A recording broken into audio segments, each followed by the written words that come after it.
The far right has not just gained a foothold in government with the return of Trump to the White House, it's achieved real and actual power. And I won't lie to you, that's bad. It's Monday, February 24th. I'm Jane Coaston, and this is What A Day, the show that has never launched a meme coin, mostly because it doesn't really know how. On today's show, Ukraine's president says he'll step down if it means his country can join NATO. And President Trump purges the top ranks of the Pentagon, including the chairman of the Joint Chiefs of Staff.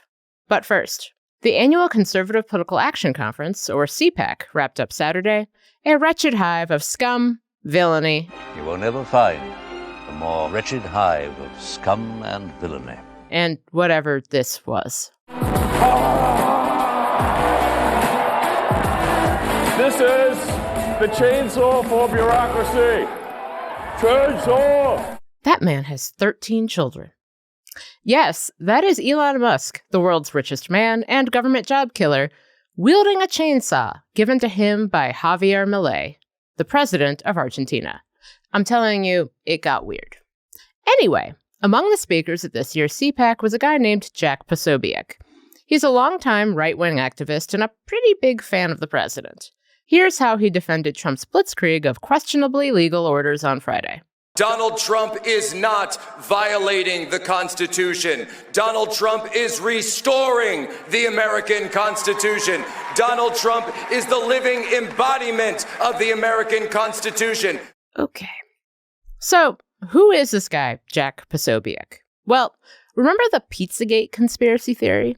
The theory that a shadowy network of elite pedophiles, including some top Democrats, was operating out of the basement of a DC pizza shop that didn't even have a basement? Posobiec helped spread those lies. And he allied himself with a host of neo-Nazis and white nationalist figures as part of his activism during the 2016 presidential campaign and afterwards, from anti-Semitic political organizations based in Poland to one of the organizers of the deadly Unite the Right rally in 2017. And while you'd think the Trump administration would want to spend less time palling around with someone so enmeshed in far-right anti-Semitic circles, it's quite the opposite. Earlier this month, Defense Secretary Pete Hegseth's team invited him along on his first overseas trip to Europe. Posobiec traveled to Ukraine with Treasury Secretary Scott Bessent as part of the press corps. Before he was vice president, J.D. Vance blurbed his book, in which he argues that progressives and liberals are, quote, subhuman. The far right has not just gained a foothold in government with the return of Trump to the White House, it's achieved real and actual power. And I won't lie to you, that's fucking bad. I spent about a decade researching and reporting on the American far right and white nationalism. And what I'm seeing now is deeply, deeply worrying. And I mean seeing, literally. If you go on Twitter, owned by Trump's best friend, Elon Musk, you'll see the most vile racism and anti-Semitism given millions of views and pushed to the top of your For You page by the algorithm. You know how interracial marriage is cool and fine? Not on Twitter it isn't. So, now what? How should we respond? And how the hell did we get here? I spoke with Elle Reeve to find out. She's a CNN reporter with a focus on the far right. You might remember some of her work for Vice on the Unite the Right rally. Her latest book is entitled Black Pill: How I Witnessed the Darkest Corners of the Internet Come to Life, Poison Society, and Capture American Politics. Elle, welcome to What A Day. Oh, thanks for having me. You've interviewed prominent white nationalist figures like white nationalist activist Richard Spencer in your reporting, and they've been not great to you, to put it gently. And you wrote about how your phone number's been leaked online, how you've been insulted by the very people you're interviewing. How do you navigate engaging with these racist bigots directly as a reporter? And why do you do the work that you do, knowing how dangerous they can be and how dangerous this work can be? The way I think about it is, on the internet, unfortunately, it's not always a battle of ideas. It's also a battle of an emotional performance, who looks more chill, who's more based, as they would say. Yeah. If they get a rise out of you, like, you lose. To trigger the libs, I mean, that's massive currency on the internet. Why do I cover it? Is like a complicated question. I grew up in Atlanta, like downtown, in a very diverse neighborhood. And then when I was 13, I moved to rural Tennessee, to a very white place. And just saw two very different sides of America. Like even my school history was different, whether it emphasized civil rights or the Civil War. Mm-hmm. I just grew really frustrated with the way that I felt that the media portrayed that, and I wanted to show what I knew. Yeah. I know that when I did work on white nationalism and talking about white power movements, one of the things that always really got me was I would get people on the left generally saying that I was helping them by publicizing their actions, perhaps introducing them to a broader audience. Have you gotten that response, and what's your response to that argument? Yes, I've gotten it so much, I find it really frustrating. I was covering a federal civil trial of the major figures that organized Charlottesville in 2021. And in that trial, it lasted 6 weeks. They played footage from one of my documentaries over and over and over again. And there was a break in the trial. I go and step outside, and an anti-fascist activist started yelling at me like that I'm a platformer and no one wants to see that shit. And I was like, do you not see the trial? Like, the plaintiffs think the jury should see that shit, actually. I think we figured out that like keeping it a secret doesn't mean people won't be able to find it. And it leaves average people unprepared for what's happening like right under their noses. Right. I remember I interviewed white nationalist activist Nick Fuentes a while back. And it was interesting because he talks to me in this way that was so different from how he talks to his own audience about how getting married is gay and how Jews control everything. And I was just so struck because I think that that's something that your work helps to break down, is the barrier between how they try to perform outwardly and how they talk to one another. Yeah, they live in our world. Like, it's not that they've never heard the phrase, race is a social construct. Like, they've spent hours and hours obsessively figuring out ways to troll people who believe that. Like, they are utterly prepared to make the pitch to us. They're very good at picking up on, like, maybe kind of like your moderate liberal who's a little annoyed with the woke people. Maybe they're going too far. They also pick up on leftist critiques of capitalism. You know, they'll say, how come the left is so good at getting some random employee at Walmart fired for being racist, but there were no prosecutions of the bankers who sold subprime loans to Black people? They're able to present the activists for social justice as actually people trying to maintain a social hierarchy of class. As someone who watched the white nationalist movement grow and respond to Trump during Trump's first presidency, how do you think his rhetoric back then compares to what he's saying now? Has Trump said anything recently that worries you as we prepare for another 4 years of him in the White House? I'm a lot more skeptical of the people who are surrounding Trump. So the alt-right, you know, is this kind of section of white nationalism from like 2014 to 2019. They saw Trump as an empty vessel. Like, he didn't have the ideas, and so they would provide that backfill. Well, that didn't happen. They were sort of pushed aside. But now this kind of Silicon Valley version of the so-called new right or dissident right, that seems to very much have taken hold. I mean, you see Elon Musk saying it. I see Mark Andreessen tweeting these memes that have origins in the people I covered almost 10 years ago now. There's a phrase that is ripped straight from white nationalists, which is import the third world, become the third world. The idea is that people from the global south there's something innate in them that makes them unable to embody the ideas of capitalism, democracy, free thought, logic, reason. Right. So that was like a white nationalist thing. But now, like, Charlie Kirk has said it of Turning Point. Donald Trump Jr. said it during the debate over Haitian migrants and whether they ate cats and dogs. Stephen Miller has said it on Fox News. Like, that idea has like infected the mainstream conservative movement now. Now you don't need to be an anonymous troll. You can use your face and your real name and just say all this stuff explicitly. And speaking of online spaces, Trump signed an executive order on day one to restore free speech and end federal censorship. And social media platforms like Facebook are no longer policing language online. Though, you know, it's funny when we say that, because Elon Musk is very worried about if you use the word cis on Twitter, because there is policing. It's just the police have changed.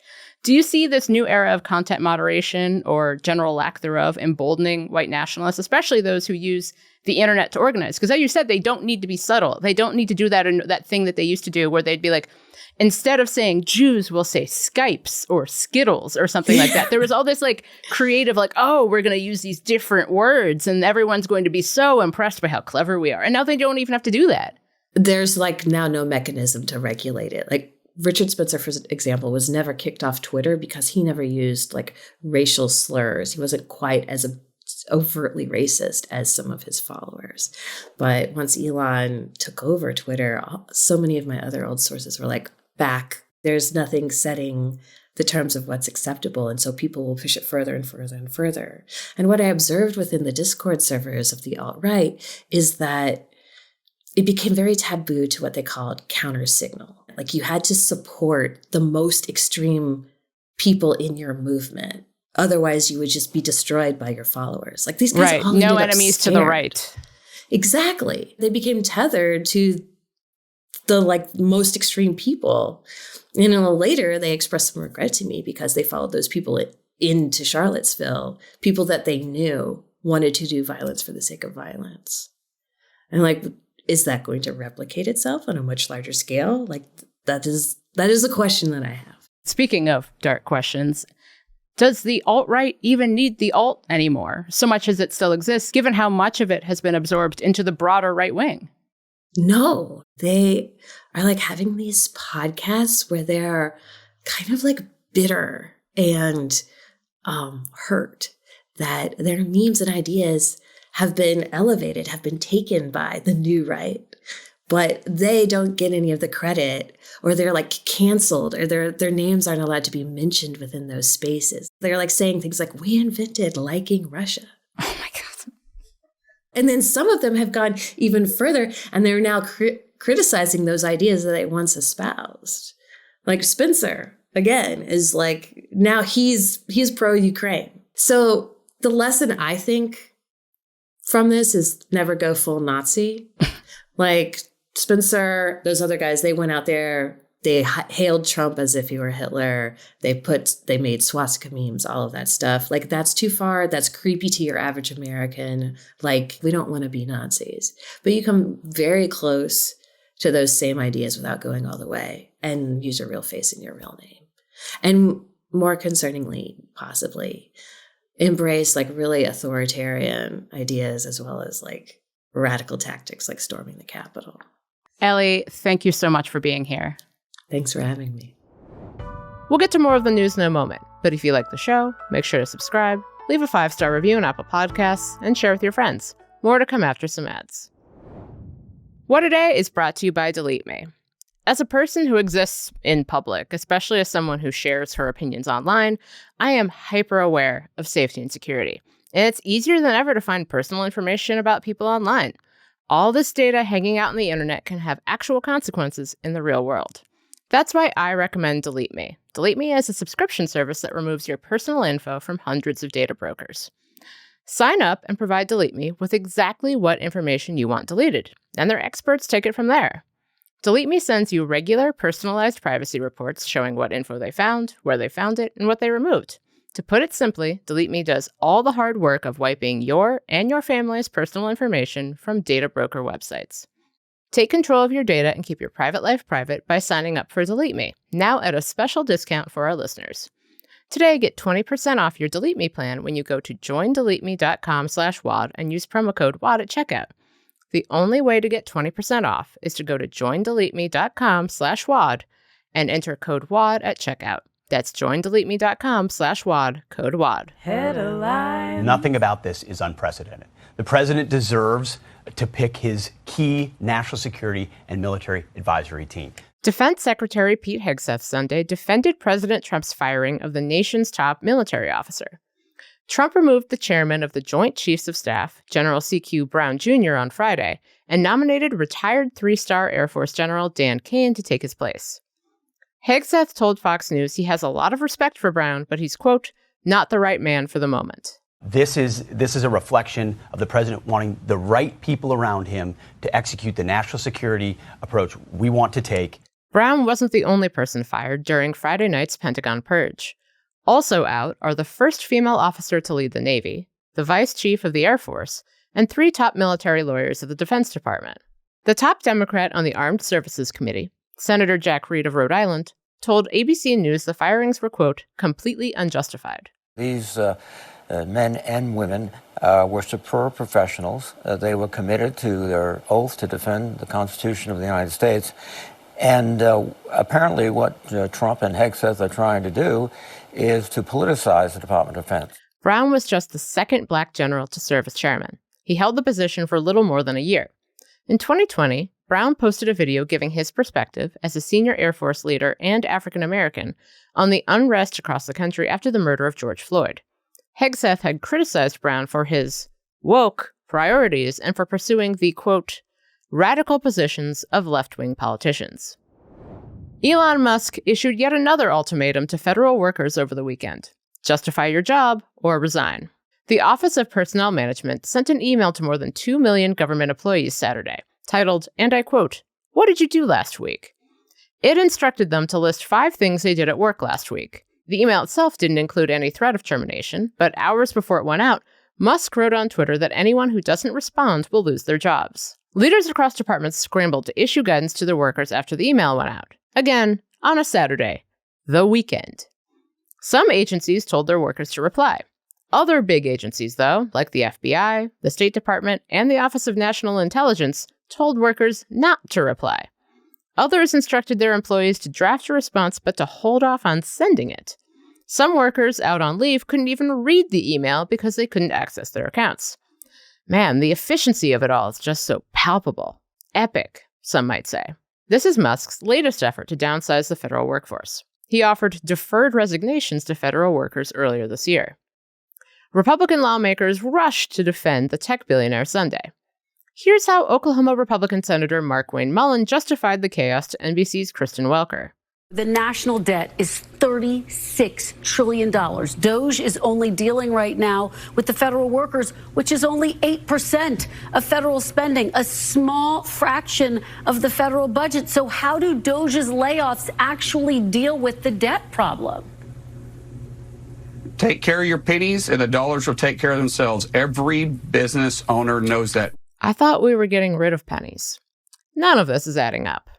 As of our recording late Sunday, the deadline for federal workers to respond to the email is tonight, just before midnight Eastern. The president of the American Federation of Government Employees, one of the major unions that represents federal workers, said in a statement Saturday that the union will challenge, quote, any unlawful terminations of its members nationwide. Ukrainian President Volodymyr Zelenskyy said he's willing to leave the presidency for NATO membership.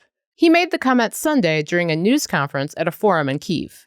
Якщо мир для України, якщо вам дуже потрібно, щоб я залишив свій пост, я готовий. Друга історія, можу поміняти це на НАТО. Якщо є такі умови, одразу, щоб довго про це не говорити. He says there, I'll do it immediately without a long conversation about it. I am focused on Ukraine's security today and not in 20 years. Monday marks the 3-year anniversary of the start of the war, when Russia launched a full-scale invasion of Ukraine. It comes as the Trump administration and Trump himself appear increasingly ready to sideline Ukraine in favor of negotiating with Russia. Zelensky is scrambling to keep the U.S. on Ukraine's side. One of the ways he could do that is by accepting a U.S. proposed deal to give America access to Ukraine's rare earth minerals in exchange for continued aid. Connecticut Democratic Congressman Jim Himes pushed back on the deal on Fox News. He compared it to a mob deal. It just looks like an episode of The Sopranos, right? Give us your minerals or we're not going to help you fight a bloody butcher. I mean, is this really what we want the greatest country in history to be known for like, some mafia thing? Himes said this isn't how the U.S. has historically treated its allies. We never went to Winston Churchill and said, hey, unless you give us half of London to build hotels, we're not going to help you against Hitler. Imagine the signal that sends to the people who are doing the fighting and dying. European leaders this week will keep up the pressure on Trump not to abandon Ukraine in favor of Russia. French President Emmanuel Macron is set to meet with Trump today, and UK Prime Minister Keir Starmer is expected to visit D.C. Thursday. Israeli officials sent tanks into the West Bank Sunday, as its ceasefire deal with Hamas in Gaza looked to be on increasingly shaky grounds. The last time Israel sent tanks into the West Bank was in 2002. Prime Minister Benjamin Netanyahu announced the move in a public address. ביהודה ושומרון, כוחותינו נכנסים בתנופה לעומק מחנות הפליטים.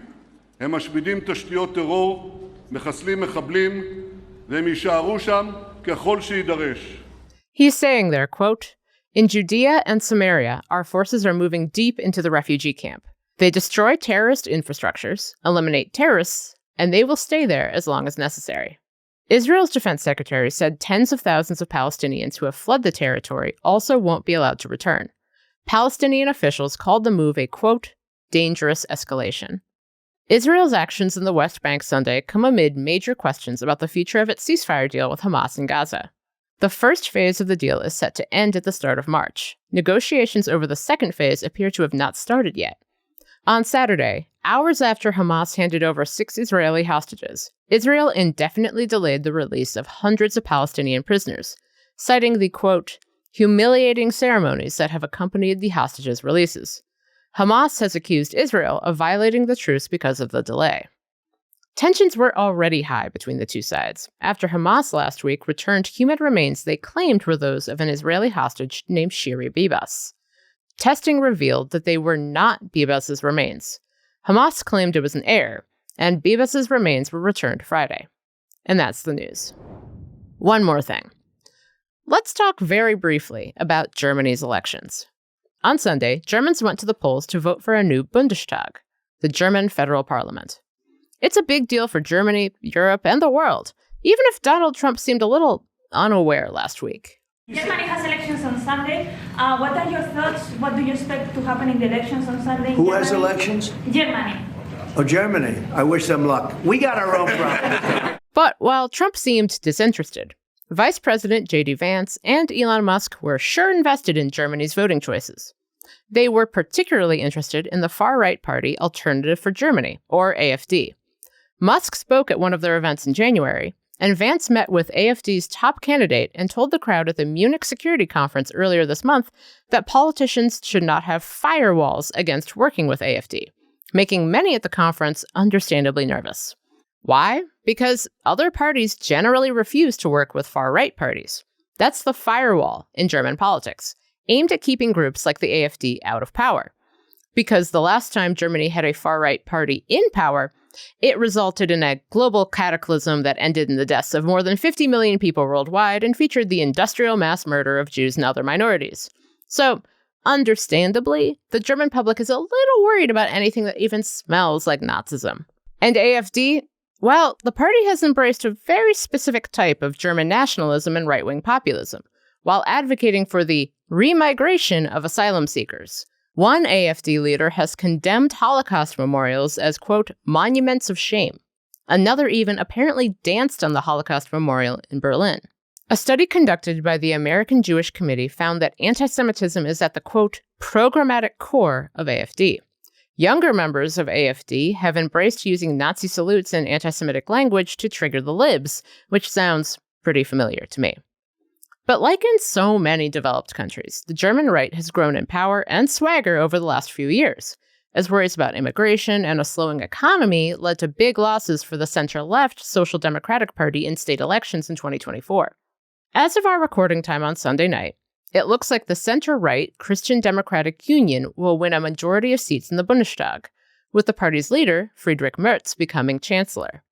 AfD will likely finish with the second most seats, but because of the firewall, it's unlikely that the CDU will join in a coalition with them. Merz has said he thinks his job is to strengthen Germany and Europe to stand up to Russia, because the United States won't. During a recent televised debate, he even compared Musk's efforts to intervene in the German elections to Russia's efforts to influence elections across the European continent. He added, quote, "We are under such massive pressure from two sides that my absolute priority now really is to create unity in Europe." On Truth Social, Trump celebrated the win for the CDU as a, quote, great day for Germany. But both Vance and Musk probably were quite disappointed with the result.